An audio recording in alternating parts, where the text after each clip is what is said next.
My name is Emily Matthews and I'm 34 years old. 3 days ago, I sat in the back row of an elegant garden wedding venue, watching my younger sister Lauren prepare to marry the love of her life. My parents had insisted I attend despite Lauren and I barely speaking for the past 5 years. "She's your sister," my mother had said. "Family shows up for family regardless of your differences. You're coming to this wedding and you're being supportive." So I came. I sat in the back, trying to be invisible, waiting for the ceremony to end so I could leave and never speak to my family again. The officiant stepped forward as soft music played. "Welcome everyone. We're gathered here today to celebrate the union of Lauren Elizabeth Matthews and Marcus James Chen." My blood turned to ice. Marcus Chen. My ex-husband. The man I'd been married to for 6 years before he divorced me 3 years ago, claiming he wasn't ready for the commitment and needed to figure out what he really wanted from life. The man who'd taken half our assets and disappeared from my life completely. My sister was marrying my ex-husband. And from the shocked gasps around me, my parents had no idea either. Before I tell you how my golden child sister secretly dating my ex-husband for 2 years became the most devastating family revelation imaginable, please like and subscribe if you enjoy these stories. I'd love to know where you're watching from. Now let me tell you how being the family disappointment led to discovering a betrayal so complete, it destroyed my entire family in one ceremony. I'm the oldest of 2 children in a suburban Connecticut family. My sister Lauren is 3 years younger, and from childhood, she was the golden child. Beautiful, charismatic, naturally talented at everything. Straight A's without studying. Star athlete in 3 sports. Homecoming queen. Early admission to Duke. Everything came easily to Lauren while I struggled for every achievement. I was the awkward older sister, the one who got B's and C's despite studying constantly, the one who didn't make varsity teams, the one who went to a state school because that's what I could afford and what my parents were willing to help with. My parents never hid their favoritism. "Lauren just has that special something," my mother would say at family gatherings. "She lights up every room. Emily is wonderful too, of course, but Lauren is exceptional." By the time I was in college, I'd accepted my role as the less impressive daughter. I focused on my studies, got my degree in accounting, found a solid job at a mid-sized firm in Hartford making $65,000 a year. Nothing glamorous, but stable and respectable. As a woman in a male-dominated accounting field, I'd fought hard for that position and was proud of my modest success, even if my parents found it underwhelming compared to Lauren's rising star in Manhattan fashion. When I was 26, I met Marcus Chen at a professional networking event in New Haven. He was 28, working in financial consulting, ambitious and charming, and everything I thought I wanted. We connected over being driven professionals trying to build careers. We dated for a year before he proposed. I said yes. We got married when I was 27 in a small ceremony at a botanical garden that my family attended but clearly found underwhelming. "It's nice that Emily found someone," my mother told relatives during the reception. "Marcus seems nice enough. Not quite what we imagined for her, but Emily's happy, and that's what matters." I noticed she never said I looked beautiful in my dress. Never said she was proud. Just that it was nice, and I seemed happy. Lauren was 24 at the time, living in New York working in fashion, dating a series of impressive men whom my parents loved meeting and talking about constantly. She came to my wedding, gave a generic toast about sisterhood, and left early claiming she had work the next morning. I didn't think much of it. Lauren and I had never been close. She was the daughter who made my parents proud. I was the daughter who existed. Marcus and I built what I thought was a good life together in a modest house in the Hartford suburbs. We both worked full-time, long hours and demanding jobs. We talked about starting a family eventually once our careers were more established. We had a small circle of friends, mostly other young professionals. From the outside we were a stable, successful couple. But around year 5, things started changing. Marcus became distant, distracted. He'd work later and later hours, come home exhausted, be vague about his projects. "I'm just stressed about work," he'd say when I asked what was wrong. "Big client deadlines. I need to focus on my career right now." When I was 31, Marcus asked for a divorce. We'd been married for 6 years. "I can't do this anymore," he said one Sunday morning over coffee, like he was discussing weekend plans instead of ending our marriage. "I got married too young. I'm not ready for this level of commitment. I need to figure out what I really want from life before I'm tied down permanently. This marriage is holding me back from discovering who I really am." "What does that mean?" I asked, devastated. "Are you saying you don't love me?" "I care about you," he said carefully. "But I don't think I'm in love with you anymore. Maybe I never was. I think we got married because it seemed like the right next step, but I wasn't ready. I need freedom to figure out what I actually want. I'm sorry, Emily, but I need this." The divorce was amicable but painful. We split our assets 50-50. Marcus kept his consultant equipment and client contacts. I kept the house, but took on the full mortgage alone on my $65,000 salary debt. We had no children, which made it legally simpler but somehow emotionally harder. 6 years of marriage ending with just paperwork and division of furniture. My family's reaction was predictable and devastating. "Well, these things happen," my father said when I called to tell them, his voice barely interested. "At least you don't have children to complicate things. You'll bounce back. You're resilient. Maybe it's for the best," my mother added. "You two never seemed like the perfect match. Anyway, he was always more ambitious than you. You can find someone more on your level now. Someone who shares your more modest lifestyle." Lauren called from New York, her voice dripping with false sympathy. "Sorry about the divorce, Emily. That sucks. But honestly, you'll be fine. You've always landed on your feet even when things are hard. This is just another bump in the road. You're tough." None of them asked how I was really doing. None of them checked on me during the worst months of my life when I cried myself to sleep and questioned everything about myself. They were too focused on Lauren's latest promotion at her fashion magazine, Lauren's new apartment in Tribeca, Lauren's exciting single life in Manhattan. I spent a year recovering from the divorce. Therapy twice a week. Focusing obsessively on work. Trying to rebuild my sense of self, after someone I loved walked away claiming they needed to find themselves without me. I dated a few men casually, but nothing serious. By the time I was 33, I'd accepted that my marriage had failed and moved on as much as anyone moves on from losing someone they love. Then, 18 months ago, Lauren announced she was in a serious relationship. "I've met someone incredible," she told the family during a video call, her face glowing with happiness I'd never seen before. "We've been dating for 6 months. It's getting really serious. I'm happier than I've ever been." "That's wonderful, sweetheart," my mother gushed, her face lighting up in a way it never had for my relationship with Marcus. "What's his name? What does he do? When do we get to meet him?" "His name is Marcus," Lauren said with a dramatic smile. "He's absolutely amazing. You're all going to love him when you meet him." My heart stopped. Marcus. Financial consulting. But it couldn't be my Marcus. It had to be a coincidence.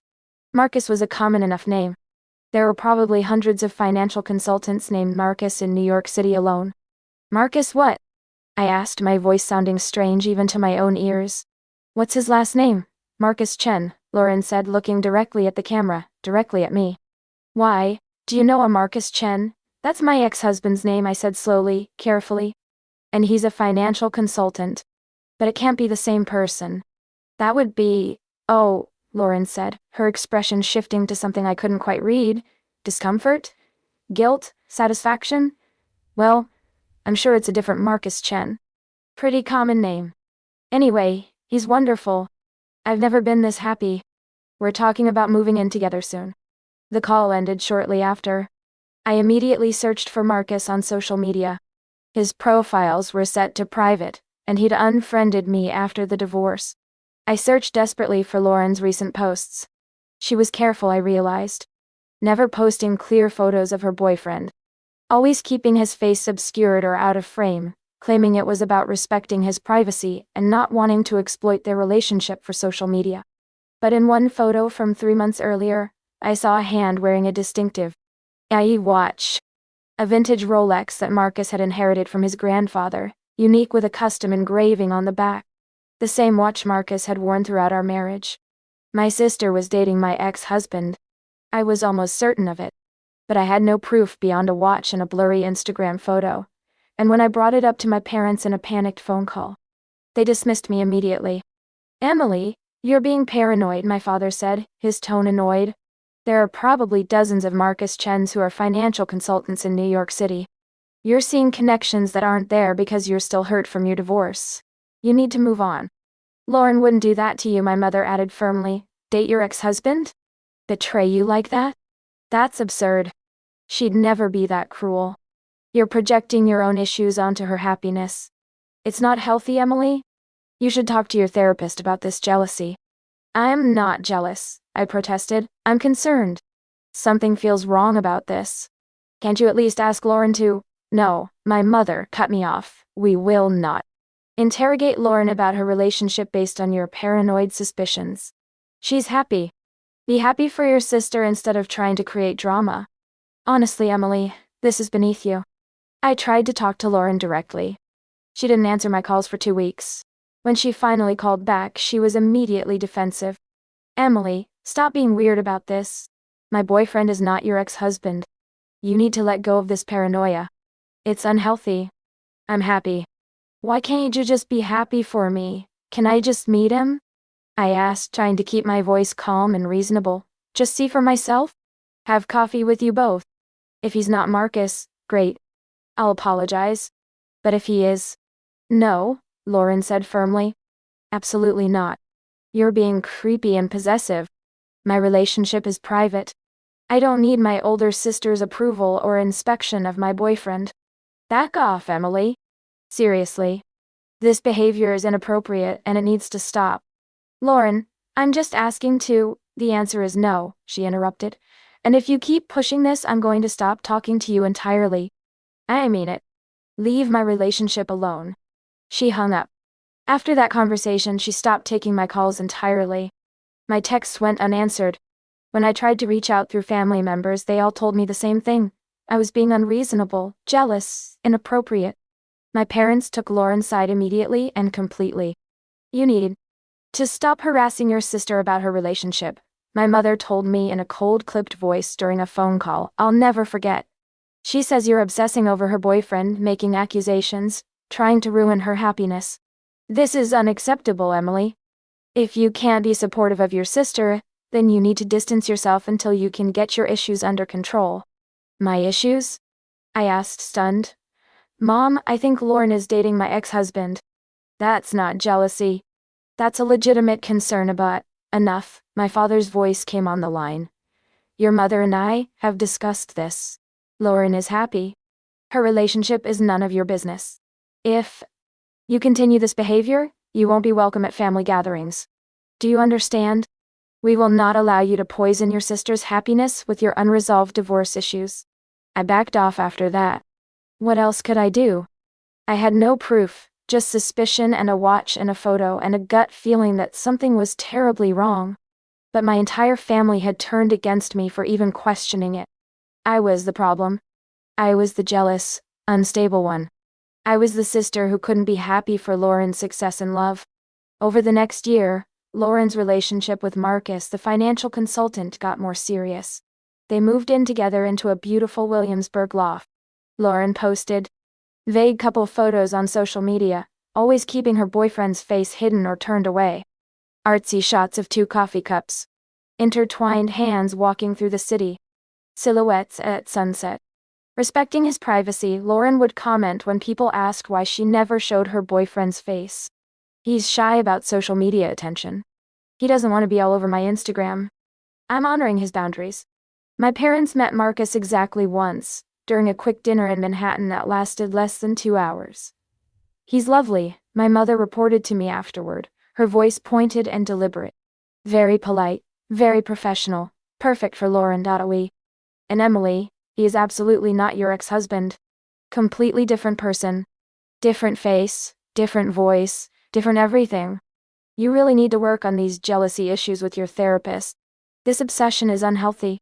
I wanted to believe him. Part of me desperately wanted to be wrong, to have my paranoia be just paranoia. But the coincidences kept piling up. Same name. Same profession. Same city. Lauren's refusal to let me meet him or even see clear photos. 6 months ago, Lauren announced her engagement. Marcus and I are getting married. She posted on social media with a photo of her hand with an engagement ring, carefully cropped to show no identifying features of the man beside her. He proposed last weekend in Central Park. It was perfect and magical. We're planning a fall wedding. Stay tuned for details. My mother called me crying tears of joy. Isn't it wonderful? Lauren's getting married. She's so happy, Emily. So genuinely, truly happy. I've never seen her like this. He's such a wonderful man.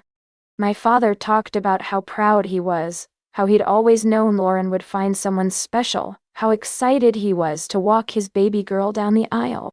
I felt sick. Can I see a photo of them together? I asked during a family video call. Just want to see my sister happy with her fiancé. We're keeping the engagement photos private for now, Lauren said quickly, her eyes not quite meeting the camera. We're doing a professional photo shoot next month. You'll whine. See them then. The professional photos never materialized. Or if they did, they were never shared with the family. Lauren kept making excuses. Photographer is backed up with wedding season. We're waiting for the perfect ones. We want to debut them at the wedding, make it special. It was obvious she was hiding something. But my parents wouldn't hear it. If I brought it up, they'd accuse me of jealousy, of trying to ruin Lauren's happiness, of being unable to move on from my failed marriage. So I stopped bringing it up.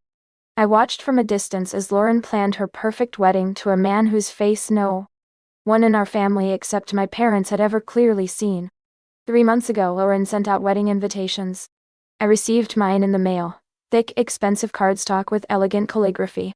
Lauren Elizabeth Matthews and Marcus James Chen request your presence at their wedding ceremony. My hands shook reading those names together. Marcus Chen. The exact same full name. But still, somehow everyone pretended it was coincidence. I'm not going, I told my mother when she called to ask if I'd RSVP'd. I don't feel comfortable attending. I think Lauren is marrying my ex-husband and she's been lying about it for years. I'm not going to sit there and watch that happen. Emily, enough, my mother said, her voice hard and cold in a way I'd never heard before. You're being ridiculous and cruel. Lauren is your sister. She's getting married to a wonderful man. You will attend, and you will be supportive. This is not optional. If you don't come to this wedding, you are choosing to leave this family permanently. Do you understand? Your father and I will not tolerate this behavior anymore. Either you show up and support your sister, or you are no longer our daughter. The ultimatum was clear and brutal. Attend the wedding or lose my family completely. So I RSVP'd yes. I'd go to the wedding. I'd see Marcus's face finally. I'd have proof one way or another. And then I'd leave, and never speak to any of them again. The wedding was held at an elegant garden venue in Westchester County, about an hour north of the city. 200 guests. String quartet playing classical music. Elaborate flower arrangements everywhere in Lauren's signature colors. My parents had clearly spent a fortune, probably close to $100,000 on Lauren's perfect day. I arrived alone, dressed in a simple navy dress that my mother had criticized over text as too plain for a wedding, and sat in the very back row where I hoped to be invisible. I saw my parents near the front, my mother in an elaborate lavender gown, my father in an expensive suit, both beaming with pride. I saw relatives and family friends, all dressed up, all excited to celebrate Lauren's big day. If you've ever discovered a betrayal so complete that it changed everything you thought you knew about your family, leave a comment below. Subscribe if you want to hear how this wedding ceremony became the most catastrophic family event imaginable. Because what happened when the ceremony started destroyed everything in a matter of minutes. The ceremony began right on time. Lauren appeared at the back of the aisle in a stunning white gown, custom designed, probably costing $30,000. She looked radiant, happy, every inch the beautiful bride. She walked down the aisle on our father's arm, and I watched him crying tears of joy. So proud of his golden child. Lauren reached the altar where the officiant stood. Next to the officiant, with his back to the audience, stood a man in a sharp gray suit, hair styled perfectly. The groom. The mysterious Marcus that no one in my family except my parents had ever seen clearly, and that my parents had only met once for dinner. Lauren took her place at the altar. The man in the gray suit turned around slowly to face the audience. My ex-husband, Marcus Chen. The man I'd been married to for 6 years. The man who'd divorced me 3 years ago, saying he needed to find himself. The man who'd apparently found himself in a relationship with my younger sister. The man I'd suspected but been gaslit into doubting. The man whose identity my entire family had dismissed as my paranoid jealousy. He was standing at the altar about to marry Lauren. The officiant began speaking, his voice carrying across the suddenly too quiet garden. Welcome, family and friends. We're gathered here today to celebrate the union of Lauren Elizabeth Matthews and Marcus James Chen. The gasps were immediate and loud. Dozens of people in that audience who'd known me for years, who'd attended my wedding to Marcus 7 years ago, who'd been at my divorce proceedings 3 years ago, who knew exactly who Marcus Chen was. My mother's head whipped around so fast I thought she might injure herself. She looked at me with an expression of absolute horror and confusion, her mouth open, her face pale. My father turned, his face going from joy to shock to something like fury in seconds. Relatives were whispering urgently, pointing between me and the altar, shocked. Some people were pulling out their phones, starting to record. Lauren and Marcus stood at the altar looking uncomfortable as shocked murmurs spread through the crowd like wildfire. We gathered to celebrate their love, the officiant continued, clearly trying to push through the disruption, reading from his script without looking up. Their commitment to each other, and their joy in building a life together. The whispers grew louder. People weren't even trying to be discreet anymore. I could hear fragments. Isn't that Emily's ex-husband? Did they know? This is insane. How could she do that to her own sister? My mother stood up from her front row seat, her designer gown rustling. Excuse me, she said loudly, her voice shaking. I need to speak with my daughter, right now. The officiant stopped mid-sentence, looking confused. Ma'am, we're in the middle of the ceremony. I don't care, my mother said, walking toward the altar with purpose. Lauren, is this Emily's Marcus? Is this your sister's ex-husband? Lauren's face flushed red, but she lifted her chin defiantly. Mom, sit down. We're getting married. This is not the time for this conversation. Answer the question, my father said, now standing as well, his voice dangerous. Is this the same Marcus Chen that Emily was married to? Marcus spoke for the first time, his voice carrying across the silent garden. Yes, sir, it is. Just that. Yes. The crowd erupted. People shouting questions, gasping, some even laughing nervously at the absurdity. My mother looked like she might faint. My father's face was turning an alarming shade of purple with rage. You've been dating your sister's ex-husband? My mother asked, her voice breaking. For how long? When did this start? How long have you been lying to us? 2.5 years, Lauren said, her voice defensive but strong. We reconnected about 6 months after his divorce from Emily was finalized. We ran into each other at a professional event. We started talking. We fell in love. It just happened. We didn't plan it. You've been lying to us for 2.5 years? My father demanded, his voice getting dangerously loud. You've been hiding that you were dating Emily's ex-husband? You told us his face was private, that you were protecting his privacy, that he was shy about social media. You were protecting yourself from us finding out the truth. Because I knew you'd react exactly like this, Lauren shot back, her voice rising to match his. I knew you'd make it about Emily instead of about my happiness. Marcus and I are in love. We're getting married. Emily's feelings about it are irrelevant. She doesn't own him. They were divorced.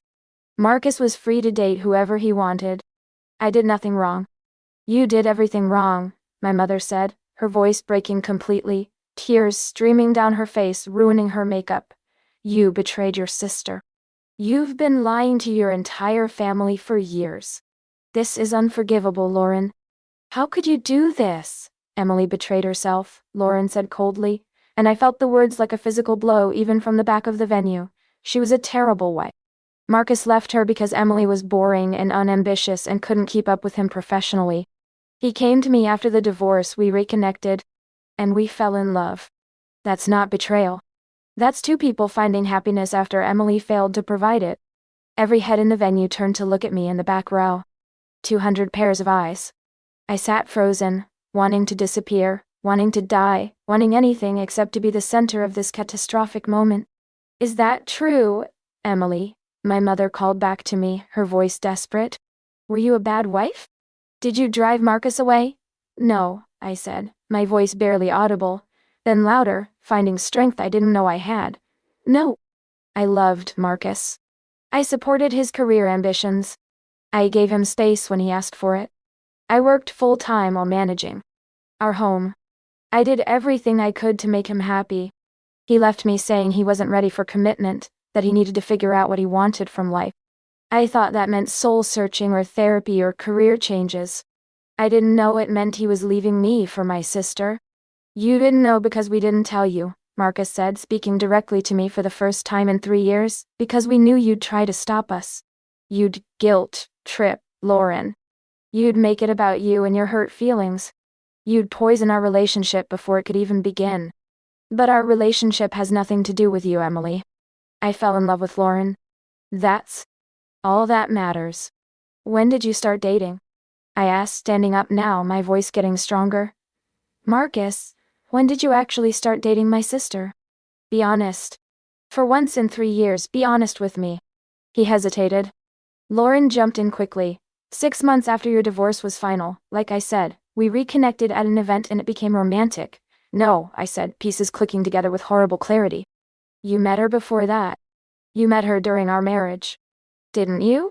Silence. The entire garden was silent, 200 people holding their breath. Didn't you? I asked again, walking down the aisle now toward the altar, my voice strong and clear. When did you actually meet Lauren? Marcus? When did this really start? Marcus's face confirmed what I already knew. We met at a finance industry mixer, he said quietly, about a year before the divorce. Your sister was there networking for her magazine. We exchanged business cards. We stayed in touch professionally. Just networking at first. But yes, we knew each other while you and I were still married. We didn't start dating until after the divorce was final. But we knew each other before. You left me to be with my sister, I said, the full weight of it hitting me. You didn't leave because you weren't ready for commitment. You didn't leave to find yourself. You left because you developed feelings for Lauren. And you lied about it. You told me you needed freedom, that you weren't sure what you wanted from life, that marriage was holding you back. But you knew. You knew you wanted her. You just didn't want to admit you were leaving me for my own sister. Because you would have made it impossible, Marcus said, his voice defensive. You would have poisoned our relationship before it could start. You would have turned your family against me. Against us. So yes, I lied. I said I needed to find myself. It was easier than the truth. Easier for who? I asked, my voice breaking. Easier for you. Not for me. I spent a year thinking our marriage failed because of something I did. Because I wasn't ambitious enough. Because I was boring or didn't support your career enough or whatever lies you told yourself to justify leaving. I went to therapy twice a week trying to figure out what I did wrong. I questioned everything about myself. All while you were already dating my sister. All while both of you were lying to me and to our parents and to everyone about what was really happening. We fell in love, Lauren said, her voice hard and defensive. That's not a crime. You don't own Marcus. You were divorced. He was free to date whoever he wanted. I was free to date whoever I wanted. He was free to date 7.5 billion people on this planet, I said, my voice steady now despite the tears streaming down my face. And he chose the one person guaranteed to devastate me. My own sister. You both chose cruelty. You chose betrayal. And then you lied about it for years. You made me think I was crazy for suspecting. You gaslit me when I asked questions. You turned our parents against me for daring to suggest what turned out to be completely true. You didn't just betray me. You made me doubt my own sanity while you built a relationship on the foundation of my destroyed marriage. The venue was absolutely silent except for my voice. 200 people watching this family implode in real time. My mother was crying openly, her makeup completely ruined. My father looked like he might have a stroke. Relatives were recording everything on their phones, capturing every moment of this catastrophe to replay and discuss and dissect for years. I think, the officiant said carefully, looking between Lauren and Marcus and my parents and me, we should take a break. Give everyone time to process this. This is clearly a very complicated family situation that needs to be addressed. There's nothing to process, Lauren said firmly, reaching for Marcus's hand. Marcus and I are getting married today. This is our wedding. Everyone who has a problem with it can leave. Including you, Emily. Especially you. You've always been jealous of me. Always resented that I was more successful, more loved, more everything. Now you can't stand that I found happiness with someone you couldn't keep. But that's your problem, not mine. Get over it, or get out. I'm out, I said immediately. I'm done. I'm done with you, Lauren. Done with Marcus. Done with this family. Done with all of it. I turned and walked toward the exit. Behind me, I heard my mother's voice, desperate and breaking. Emily, wait. Please wait. We need to talk about this. We need to figure this out as a family. I stopped at the garden gate and turned back to face them all. You want to figure this out? Here's what there is to figure out. Your golden child daughter has been dating my ex-husband for years. She hid it from everyone. She lied constantly. She gaslit me when I suspected the truth. She turned you against me for asking perfectly reasonable questions. And now she's marrying the man who left me, and she's doing it without a single acknowledgement that this might be hurtful or inappropriate or wrong. There's nothing to figure out. She's shown you who she is. You have to decide if you're okay with that. She's your sister, my father said, his voice pleading in a way I'd never heard. Blood is blood, Emily. Family is family. You can't just walk away from your family. Family doesn't do this, I said, my voice strong and clear. Family doesn't date your sibling's ex-spouse. Family doesn't lie for years about something this important. Family doesn't make you feel insane for suspecting the truth. Family doesn't prioritize their own happiness over basic human decency. Lauren stopped being my sister the day she decided Marcus was worth more than our relationship. And you both stopped being my parents the moment you took her side, dismissed my concerns as jealousy, and forced me to come to this wedding where you knew I'd be humiliated. You chose her. You've always chosen her. So now I'm choosing me. I'm choosing to walk away from people who've proven they'll sacrifice me for Lauren's happiness every single time. I walked out of that garden venue, got in my car and drove away while behind me the wedding either continued or fell apart. I didn't know and I didn't care. My phone started ringing immediately. My mother. My father. Relatives. Friends. Everyone wanted to know what happened, what I knew, what I was going to do, whose side they should take. I turned my phone completely off, drove to my house in Hartford, sat in my living room still wearing my navy dress and processed the fact that my entire family was gone. Not just Lauren. Everyone. Because my parents had made their choice clear. They'd forced me to attend a wedding specifically designed to humiliate me. They'd dismissed my concerns as jealousy and paranoia for 2 years. They'd taken Lauren's side without ever asking if she'd done something deeply wrong. They'd shown me that Lauren's happiness mattered more than my well-being, more than truth, more than basic family loyalty. 3 days later, I'm sitting in my house fielding calls and texts from relatives who attended the wedding. The ceremony never finished properly. After I left, the fighting escalated. My parents demanded Lauren and Marcus postpone the wedding until the family could heal and process this. Lauren refused and told them to either stay and support her or leave. Half the guests left with my parents in solidarity with me. The other half stayed for an abbreviated ceremony that ended with Lauren and Marcus technically married, but with a family completely destroyed in the process. Your parents want to talk to you, my Aunt Susan told me on the phone, her voice careful. They're devastated, Emily. They had no idea this was happening. They feel terrible that they forced you to attend. They want to apologize and try to work through this as a family. They should feel terrible, I said flatly. But not just because they forced me to attend. Because they spent 2 years dismissing my very reasonable concerns. Because they called me jealous and paranoid when I was actually right. Because they took Lauren's side automatically, by default, the way they've taken her side my entire life. They should feel terrible because they showed me that Lauren's feelings will always matter more than mine. That's the real problem, Aunt Susan. Not that they made me go to the wedding. But they've spent 34 years showing me I'm the expendable daughter. They love you both, my aunt said weakly. They're trying to navigate an impossible situation. It's not impossible, I said. Lauren dated and married my ex-husband after meeting him while I was still married to him. That's not just a mistake or an unfortunate situation. That's betrayal. Calculated, deliberate betrayal that she covered up with lies for years. There's no navigation required. There's just the simple choice of whether you accept that behavior or you don't. My parents are choosing to try to stay neutral, to work through it, which is another way of accepting it. If I had dated Lauren's ex-boyfriend and married him in secret, they would have disowned me immediately. But Lauren gets a family meeting and attempts at reconciliation because she's Lauren. She's always gotten different rules. My aunt couldn't argue with that because it was completely true. Over the next weeks, my parents reached out constantly. Calls, texts, emails, even a handwritten letter from my mother delivered by courier. We need to have a family meeting. We need to work through this together. We need to heal as a family. Please, Emily. Don't let this destroy us. We're your parents. We love you. Please come home so we can talk.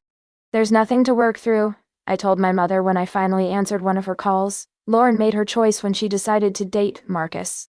You made your choice when you forced me to attend her wedding knowing I suspected who she was marrying. I'm making my choice now. I'm choosing to protect myself from people who've proven they'll hurt me for Lauren's benefit. You're going to throw away your family over this? My mother asked, her voice desperate and pleading in a way that might have moved me a month.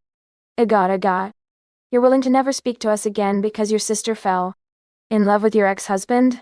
Yes, I said simply, because it's not just about who she fell in love with. It's about the years of lying. The gaslighting when I asked reasonable questions. The complete lack of acknowledgement that this was wrong.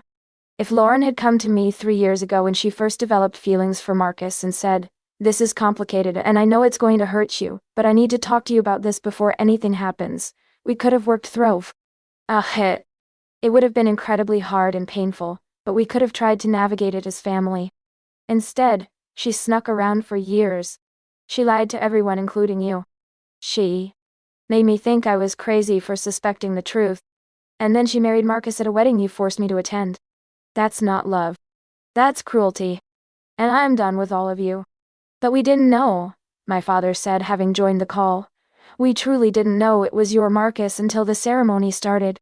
If we'd known, we never would have forced you to attend. You have to believe that, Emily. We would never deliberately put you in that situation. But you should have known, I said, my voice hard now.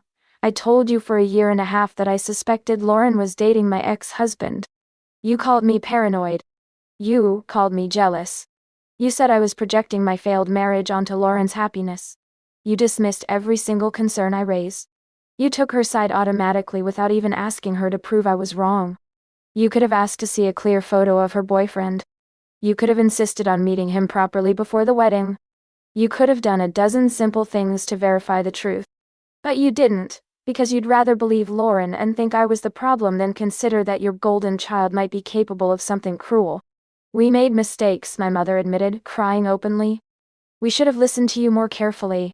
We should have taken your concerns seriously. We're sorry, Emily. We're so sorry. But we're still your parents. We still love you. Can't we move past this? Can't we try to rebuild? You love me, I said quietly, but you love Lauren more. You always have. And that's not something we can move past because it's not a mistake. It's a pattern that's defined my entire life. Lauren gets the benefit of the doubt. I get dismissed. Lauren gets defended. I get told to stop being dramatic. Lauren gets forgiveness before she even apologizes. I get ultimatums about attending her wedding or being disowned. That pattern hasn't changed. This wedding just made it impossible to ignore anymore. There was long silence on the line. What do you want from us? My father finally asked, his voice broken. An apology? We're apologizing. We're sorry for not believing you. We're sorry for forcing you to attend the wedding. We're sorry for how we've treated you over the years. What more can we do? Tell us what you need and we'll do it. Nothing, I said, because a real apology would have come before you knew I was right. You're not sorry you dismissed me. You're sorry you were wrong to dismiss me. Those are completely different things. You're not sorry you hurt me by forcing me to that wedding. You're sorry the wedding turned into a public disaster that made you look bad in front of 200 people. If Marcus hadn't been my ex-husband, if the ceremony had gone smoothly, you wouldn't be apologizing at all. You'd still think you were right to force me to attend and I was wrong to resist. That's not remorse. That's damage control. That's not fair, my mother protested weakly. It's completely fair, I said, and I'm done having this conversation. You can have Lauren and Marcus. You can maintain whatever relationship with them you want. But I'm not part of this family anymore. Not because I'm choosing to leave, but because you've spent 34 years showing me I was never really part of it in the first place. I was just the older daughter who existed while you waited for Lauren to be born and be everything you actually wanted. I hung up before they could respond. Blocked their numbers. I needed to stop the cycle of them calling, me getting pulled back into the pain, making the same arguments over and over. Lauren has tried to contact me 3 times. The first was a text message 2 days after the wedding. Emily, I'm sorry you're upset and that things went down like that. But I'm not sorry for falling in love with Marcus. He makes me happy. I deserve happiness after years of failed relationships. You need to accept that and move on with your life. When you're ready to be happy for me instead of making this about you and your feelings, I'll be here. Until then, I need space from your negativity and drama. I blocked her number without responding. The second attempt was a voicemail left from a different number. It's me.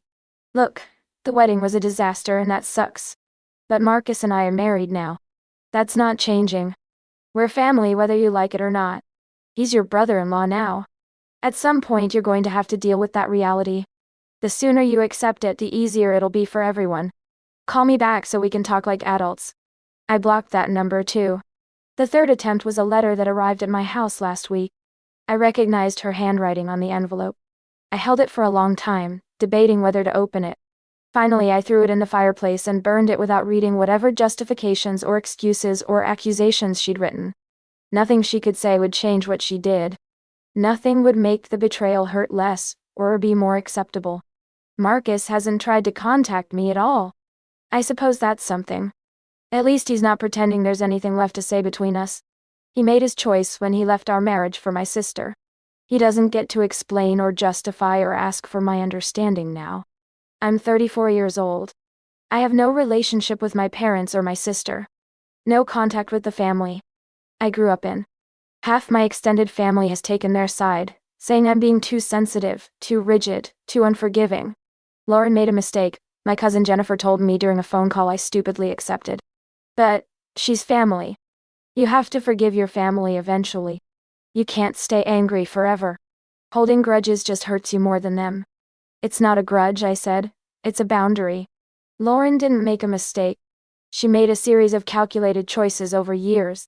She chose to pursue my ex-husband. She chose to lie about it. She chose to gaslight me when I suspected. She chose to marry him despite knowing it would devastate me. Those aren't mistakes. Those are choices. That revealed her character. And I'm choosing not to have people with that character in my life. But the other half of my extended family understands. My Aunt Susan, my Uncle Mike, a few cousins who've always been kind to me. They've reached out to say they support my decision, that what Lauren did was wrong, that my parents should have believed me and protected me. Some people think family means accepting anything, Aunt Susan told me during a long phone call. But real family means having standards, having boundaries, not accepting cruelty just because it comes from someone who shares your DNA. You're doing the right thing, Emily. Protecting yourself isn't selfish. It's necessary. It's healthy. Don't let anyone make you feel guilty for having self-respect. I've started therapy again. Not to learn how to forgive my family or reconcile with them, but to process the grief of losing a family that I'm realizing was never really there for me in the first place. To understand that the golden child dynamic I'd lived with my whole life wasn't just favoritism. It was a fundamental difference in how I was valued versus how Lauren was valued. And that difference meant that when it came to choosing between us, my parents would always choose her. Always. Even when she was objectively, undeniably wrong.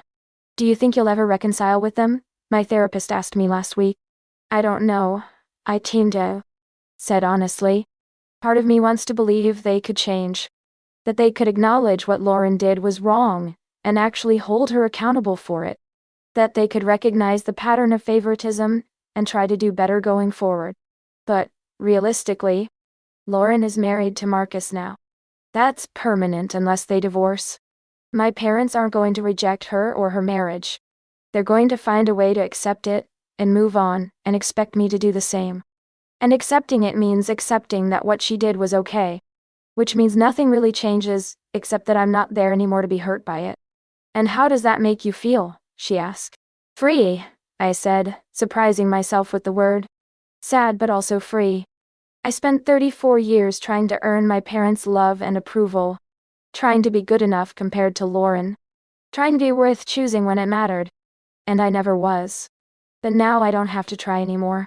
I can just be Emily, building a life based on who I actually am, not who I was trying to be to make them proud. It's lonely. But it's also liberating in a way I didn't expect. I don't have to perform for them anymore. I don't have to compete with Lauren. I don't have to accept less than I deserve just to maintain family connections. I'm just free. I'm changing jobs, moving to a different city. Portland, Oregon, across the country from Connecticut and New York, and all the family drama and memories. Starting completely fresh somewhere my last name doesn't mean anything and nobody knows about the wedding disaster that's probably still being discussed in Connecticut social circles. Building a life separate from people who prove they don't value me the way I need to be valued. It's scary. It's lonely sometimes. There are days when I want to call my mother just to hear her voice, even though I know the conversation would just hurt me again. There are moments when I miss having a sister, miss having family, miss the idea of what family was supposed to be, even though the reality never matched the idea. But it's also empowering in ways I'm still discovering. I'm not the disappointing daughter anymore. I'm not the less impressive sister. I'm not the woman who couldn't keep her husband. I'm just Emily, figuring out who I am without all those labels, without all that comparison, without all that history weighing me down like an anchor. I've started dating again. Nothing serious yet, just coffee dates and casual dinners with men I meet through apps and mutual friends. It's scary putting myself out there after everything that happened. The divorce was hard enough. Having my ex-husband marry my sister added layers of trust issues I'm still working through. But it's also exciting in its own way. These men don't know about my failed marriage, or my golden child sister, or my family disaster. They just know me as I am now. And surprisingly, that seems to be enough. Last week I went on a third date with a man named David. He's a high school history teacher, kind and funny and completely different from Marcus in every way. Over dinner, he asked about my family. Do you have siblings? Are you close with your parents?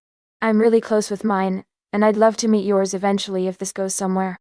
I hesitated for a long moment, then decided to be honest. I have a sister. We're not in contact anymore. She married my ex-husband. My parents took her side when I objected. So I don't really have a family right now. It's very complicated and probably more baggage than you signed up for on a third date. I waited for David to make an excuse and leave, to decide I was too much drama, too damaged, too complicated for someone looking for a simple relations. Instead, he reached across the table and took my hand, his expression sympathetic and genuine. That sounds incredibly painful, he said. I'm sorry that happened to you. That's a terrible betrayal from people who should have protected you. But, for what it's worth, I think you're handling it with a lot of grace and strength. Walking away from people who hurt you, even when they're family, takes real courage. Most people can't do that. They stay in toxic situations because of obligation or guilt. The fact that you chose yourself over appeasing people who treated you badly, that's impressive. That's strong. I cried in the restaurant bathroom after that. Not from sadness, but from relief. From being seen and validated by someone who didn't have years of history telling him I was the problem. From having someone recognize that I wasn't being vindictive or petty. I was being self-protective. Sometimes strangers see you more clearly than family ever did. Sometimes people who don't share your DNA understand family better than people who do. Ciao. 3 months have passed since the wedding. I haven't spoken to my parents or Lauren in all that time. They've stopped calling as frequently, though my mother still sends occasional texts that get through before I block each new number. Thinking of you, hope you're well, we love you and miss you. Generic messages that require no response, and offer no real connection or acknowledgement of what they did. I don't respond. What would I say? Thanks, love you too, except you forced me to attend the wedding where I discovered my sister's years of betrayal. There's no response that makes sense. No words that bridge the gap between what happened and where we are now. I heard through Aunt Susan that Lauren and Marcus went on an extended honeymoon to Bali. 3 weeks in luxury resorts, probably paid for by my parents since Lauren's fashion magazine job, doesn't pay nearly as well as everyone pretends, and Marcus's consulting work has been inconsistent since he switched firms last year. Well, they posted photos on social media, I'm told, though I wouldn't know since I've blocked them everywhere. Happy couple shots on beaches and at temples. Romantic sunset dinners. No mention of the catastrophic wedding. No acknowledgement of what they did or who they hurt. Just two people in love, living their best lives, unburdened by conscience or consequences. Do you ever look at their social media? My therapist asked during our session this week. Are you tempted to check in on them, see what they're posting, see if they seem happy or guilty or anything? No, I said firmly. I blocked them everywhere the day after the wedding. I don't want to see their happy photos. I don't want to know about their life together. I don't want to torture myself wondering if they feel guilty or if they're happy or if their marriage will last. It doesn't matter to me anymore what they're doing. They're strangers who happen to share some DNA with me and some history. That's all they are now. Strangers I used to know. That's a very healthy boundary, my therapist said with approval. Can't resist checking in on people who hurt them. They torture themselves looking at social media, reading into posts looking for signs of karma or unhappiness.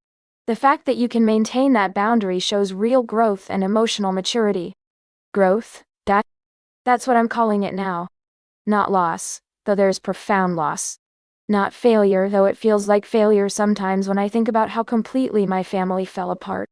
Growth. Growing away from people who weren't good for me. Growing into someone who knows her worth isn't determined by whether her family values her. Growing toward a life that's mine, built on my terms with people who choose to be there because they want to be, not to be. Because they share a last name or feel obligated. Last week I signed a lease on an apartment in Portland. Small but nice, with big windows that let in lots of natural light and a view of the city skyline. I start my new job in 2 weeks at an accounting firm that actively recruits women and has strong values around work-life balance and employee well-being. I'm nervous about the move, about starting over in a new city where I know exactly one person, a college friend who lives there and encouraged me to make the move. But I'm also excited. Excited to build something new. Excited to be somewhere my history doesn't define me before I even introduce myself. Excited to meet people as just Emily, not Emily whose sister married her ex-husband or Emily the disappointing daughter, or any of the other labels that have defined me for so long. Just Emily. Whoever that turns out to be. And maybe that's the gift in all this pain. The freedom to discover who I am when I'm not constantly being compared to Lauren or trying to earn approval from people who are never going to give it. The space to build a life based on my own values and choices, not on trying to fit into a family narrative that never had room for the real me. If this story resonated with you, if you've ever been the non-golden child in a family that had clear favorites, leave a comment. Subscribe if you believe that some betrayals are unforgivable, and that protecting yourself sometimes means walking away from family permanently. Share this with someone who needs to hear that you don't owe forgiveness to people who hurt you deeply, just because you share DNA. Remember, blood doesn't obligate you to accept betrayal. Family doesn't mean you have to tolerate people who gaslight you and lie to you for years. Love doesn't require you to forgive people who'd rather protect their golden child than acknowledge your pain, or take responsibility for enabling her cruelty. My sister married my ex-husband after meeting him during my marriage, lied about it for years, gaslit me when I suspected the truth, and my parents forced me to attend the wedding where I'd discover this betrayal publicly in front of 200 people who knew our history. That's not a family having a complicated situation. That's cruelty dressed up as love. That's calculated betrayal covered with excuses about happiness and moving on. They chose their path. Lauren chose to pursue and marry Marcus despite knowing it would devastate me. Marcus chose to leave our marriage for my sister and lie about his reasons. My parents chose to dismiss my concerns and force me to that wedding. Those were their choices, made repeatedly over years, despite having multiple opportunities to choose differently, to be honest. Show basic human decency. Now I'm making my choice. I'm choosing me. I'm choosing a life without people who've proven they'll hurt me for someone else's happiness. I'm choosing Portland and a fresh start and the freedom to build something that's authentically mine. I'm choosing to believe that the family you choose matters more than the family you're born into. I'm choosing to prove that you can survive losing everyone and still build something beautiful. And maybe someday, years from now, they'll realize what they lost. Maybe they'll understand that the daughter they dismissed was actually the strong one, the one who had the courage to walk away from toxicity, even when it cost her everything she'd known. Maybe they'll wait. See that loyalty isn't the same as being a doormat, that forgiveness isn't the same as accepting abuse, that family isn't the same as obligation to tolerate betrayal. Or maybe they won't. Maybe they'll convince themselves I was the problem all along, that I overreacted, that I'm too sensitive, that I should have just accepted Lauren's happiness and moved on like nothing happened. Maybe they'll rewrite the history to make themselves the victims of my stubbornness, instead of the architects of my pain. It doesn't matter anymore. Their narrative about who I am and what happened isn't my problem. I know the truth. I know what they did. I know how many times I tried to warn them and they dismissed me as paranoid and jealous. I know how it felt to sit in the back of that garden watching my ex-husband marry my sister while my parents beamed with pride at the front. I know how it felt to be gaslit for years about my very reasonable suspicions. I know what I lost and why I lost it and whose choices caused it. That knowledge is enough. I don't need them to acknowledge it or apologize properly or change their behavior. I just need them to stay away while I build something better. I hope Lauren and Marcus have a wonderful marriage. I genuinely do. Not because I forgive them, but because I don't want their failure to give me any satisfaction or validation. I don't want to waste energy hoping they suffer or waiting for karma to catch up to them, or checking social media to see if they seem happy. I just want them to be irrelevant to my life. Background noise that fades away until I can't hear it anymore. People who used to matter but don't anymore. Former family who became strangers through their own choices. And maybe that's the best ending I could hope for. Not reconciliation where we pretend everything's fine. Not revenge where I hurt them back. Just indifference. The kind of indifference that comes from genuinely moving on, genuinely healing, genuinely building something new that doesn't have space for people who will prove they'd rather hurt me than have an uncomfortable conversation or choose integrity over convenience. I'm 34 years old, about to move across the country, starting over completely from scratch. I have no relationship with my parents or sister. No contact with the family I grew up in. But I have myself. I have my dignity. I have my boundaries. I have my self-respect. I have the absolute certainty that I deserved better than what they gave me, and that choosing to walk away was the right decision even when it was the hardest one. And sometimes, that's enough. That has to be enough. Because it's all I have. And surprisingly, now that I've stopped trying to make them love me the way I needed to be loved, now that I've accepted they're incapable of it, now that I've released myself from the exhausting work of earning approval from people who were never going to give it, it actually feels like enough. More than enough. It feels like freedom.